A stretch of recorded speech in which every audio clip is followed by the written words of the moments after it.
Flying T V کے دوستوں السلام علیکم۔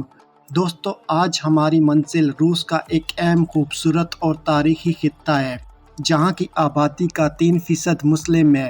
یہاں پر روس کے کل یورینیم کے ذخائر کا 16% پایا جاتا ہے، جہاں پر روس کے سب سے بڑے تیل اور گیس کے ذخائر بھی پائے جاتے ہیں۔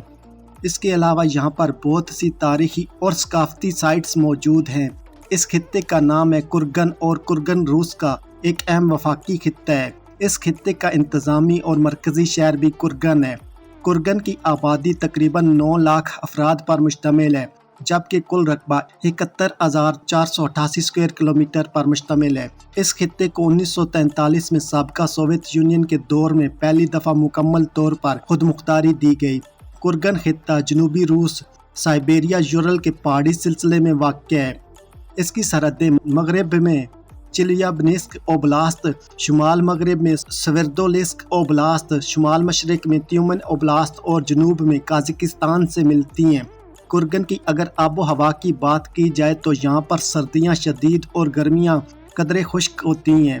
سال کا گرم ترین مہینہ جولائی اور سرد ترین جنوری ہوتا ہے۔ کرگن میں سالانہ اوسط تقریباً 400 ملی میٹر تک بارش ریکارڈ کی جاتی ہے۔ کرگن اوبلاست کا چارٹر خطے کا بنیادی قانون ہے۔ سب سے اعلیٰ انتظامی ادارہ اوبلاست کی حکومت ہے۔ کرگن اوبلاست کی سرحد تیومن اوبلاست کے تیل اور گیس والے اضلاع سے ملتی ہیں۔ اس طرح تیل اور گیس کی بڑی پائپ لائنیں اس علاقے سے گزرتی ہیں۔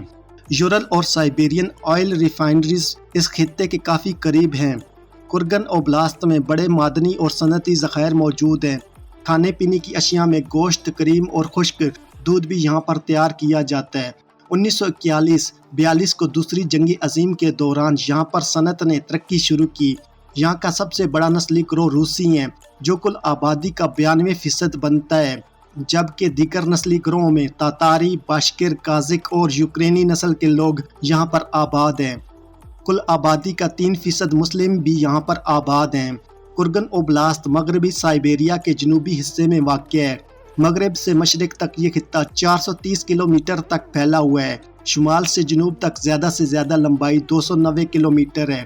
اس خطے میں 3000 سے زائد جھیلیں موجود ہیں۔ تقریباً 20% علاقہ جنگلات پر مشتمل ہے۔ خطے کی زمین زرخیز ہے۔ کل رقبے کا 40% زرعی ہے۔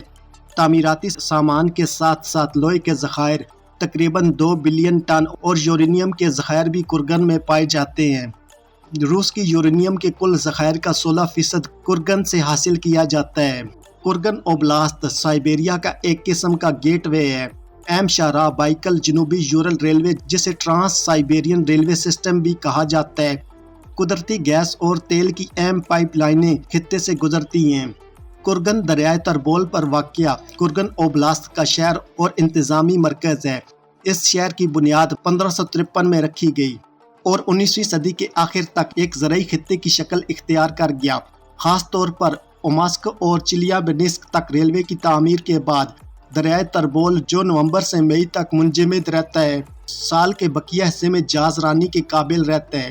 یہاں پر زرعی اور دیگر مشینری، طبعی اشیاء اور کھانے پینے کی اشیاء کی ایک وسیع رینج مقامی صنعتوں کے ذریعے تیار کی جاتی ہے۔ یورل میں واقع کرگن شہر نہ صرف اپنے علاقے بلکہ پورے ملک کے لیے بہت اہمیت کا حامل ہے۔ بہت سے تحقیقی ادارے اور دفاعی ادارے روسی فوج کو ساز و سامان یہاں سے فراہم کرتے ہیں۔ سائبیریا کے سب سے بڑے شہروں میں سے ایک ہونے کے ناطے کرگن میں براعظمی آب و ہوا کافی سخت ہے۔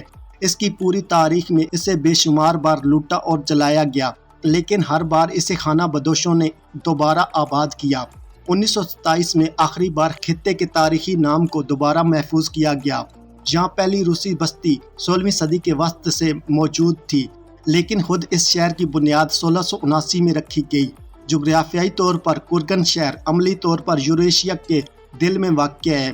قازقستان کے ساتھ سرحد پر یہاں سے چند گھنٹوں میں پہنچا جا سکتا ہے۔ کرگن میں موسمی درجہ حرارت کافی واضح ہے۔ ایک دفعہ یہاں پر -47 ڈگری سینٹی گریڈ تک درجہ حرارت ریکارڈ کیا گیا اور زیادہ سے زیادہ درجہ حرارت 40 ڈگری سینٹی گریڈ تک ریکارڈ کیا گیا ہے۔ جبکہ 19ویں صدی کے آخر میں کرگن سے ٹرانس سائبیرین ریلوے کی بنیاد رکھی گئی تھی۔ کرگن ریجن کا جھنڈا ایک مستطیل شکل کا ہے، جو کہ 3 پٹیوں سفید، سبز اور سفید رنگ پر مشتمل ہے۔ سبز رنگ کی پٹی زرعی خطہ ہونے کی نشاندہی کرتا ہے، جہاں پر 2 ٹیلے بھی عیاں کیے گئے ہیں۔ کرگن کے جھنڈے میں کرگن کوٹ آف آرمز کو 1998 میں منظور کیا گیا تھا۔ 21ویں صدی کے آغاز سے کرگن میں آبادی میں کمی واقع ہوئی ہے۔ مقامی لوگ پڑھنا اور لکھنا پسند کرتے ہیں۔ کرگن سے روزانہ کی بنیاد پر تقریباً 20 رسالے اور 50 اخبارات باقاعدگی سے شائع ہوتے ہیں۔ کرگن شہر میں ثقافتی ورثے کی 127 سائٹس موجود ہیں۔ کرگن کے علاقے میں روس میں یورینیم کے تمام ذخائر کا 16% پایا جاتا ہے۔ کرگن خطہ ثقافتی، تعلیمی، ماحولیاتی، سیاحتی اور مہم جوئی کے لیے ایک بہترین جگہ ہے۔ اس خطے میں 1000 کے قریب تاریخی اور ثقافتی مقامات موجود ہیں۔ خطے میں سب سے پرکشش مقام ایک 100 سالہ پرانا جنگل ہے۔ یہ جنگل کرگن شہر کے قریب ہے۔ بچوں کا سب سے مشہور ریزورٹ ایک نمکین جھیل ہے جس کا پانی بحر مردار سے ملتا جلتا ہے۔ چرچ آف 3 تاریخ اور فن تعمیر کی زیادہ تر بچ جانے والی یادگار عبادت گاہوں میں سے ایک ہے۔ دمتری ایوانوچ موکرنسکی روس میں ثقافتی ورثے کے اہم مقامات میں سے ایک ہے۔ اس کی بنیاد 1644 میں رکھی گئی۔ سوویت دور میں اس خانقاہ کو ختم کر دیا گیا تھا اور اس کی سرزمین پر ایک صنعتی پلانٹ قائم کر دیا گیا تھا۔ 1990 کی دہائی میں اسے روسی آرتھوڈاکس چرچ کو واپس کر دیا گیا۔ شادری نسک کیتھیڈرل 1771 کو قصبے کی پہلی پتھر کی عمارت تھی۔ یہ کلاسیکی اور روسی فن تعمیر سے متاثر یوکرینی انداز میں بنائی گئی ہے۔ کرگن خطے کو زمانہ قدیم میں ایک اہم رصد گاہ کے طور پر استعمال کیا جاتا تھا، جو یہاں بکثرت پائے جاتے ہیں اور موسم سرما میں کھیلوں میں مشغول رہتے ہیں۔ بیلوژ-رسکی روس کی سرحد پر سب سے زیادہ دلچسپ مقامات میں سے ایک ہے۔ بیلوژ-رسکی نیچر ریزرو میں نہ صرف دلکش جھیلیں اور جنگلات موجود ہیں، بلکہ جنگلی جانوروں اور پرندوں کی بہت ساری رہائش گاہیں بھی یہاں پر پائی جاتی ہیں۔ میڈیویسوی جھیل پائن کے جنگلات میں پھیلی ہوئی ہے۔ یہ جھیل 2 حصوں پر مشتمل ہے جو ایک تنگ راستے سے جڑی ہوئی ہے۔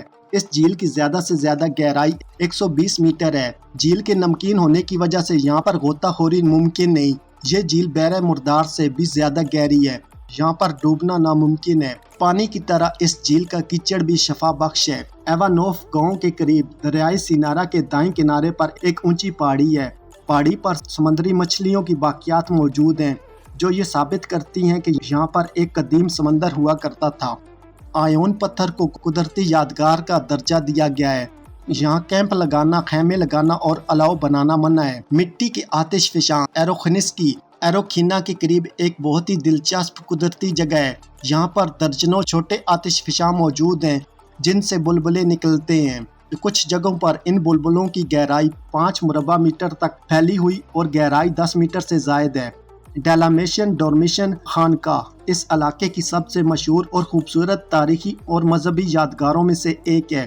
اس خانقاہ میں 15ویں صدی میں قائم ہونے والے 3 مندر شامل ہیں۔ ماسکو سے روزانہ کی بنیاد پر کرگن کے لیے ٹرینیں چلتی ہیں۔ یہاں پر ایک اہم ایئرپورٹ بھی موجود ہے۔ ماسکو سے کرگن 2158 کلومیٹر کا فاصلہ 2 دنوں میں طے کیا جا سکتا ہے۔ کرگن اوبلاست مغربی وسطی روس مغربی سائبیرین میدان کے جنوبی کنارے پر ایک کھلا میدان ہے جس میں لاتعداد چھوٹی جھیلیں موجود ہیں۔ موسم بہار کی اہم فصلوں میں گندم، رائی، جو اور مکئی شامل ہیں، جبکہ یہاں پر سبزیاں بھی کاشت کی جاتی ہیں۔ ڈیری فارمنگ کرگن خطے کے شمال میں عام کی جاتی ہے اور جنوب میں بھیڑ فارمنگ۔ دوستو، آج کی میری یہ ویڈیو رشیا کے ایک اہم خطے کرگن کے بارے میں تھی۔ امید ہے کہ آپ کو یہ ویڈیو پسند آئی ہوگی۔ اس ویڈیو کو فیس بک، ٹویٹر اور واٹس ایپ پر اپنے دوستوں کے ساتھ شیئر کرنے کے علاوہ چینل پر نئے آنے والے دوستوں سے گزارش ہے کہ وہ یوٹیوب پر ہمارا channel flying T V subscribe کر لیں اور ساتھ دیا گیا گھنٹی کا بٹن دبا دیں تاکہ آپ کو ہماری آنے والی تمام ویڈیوز کے نوٹیفیکیشن ملتے رہیں۔ شکریہ۔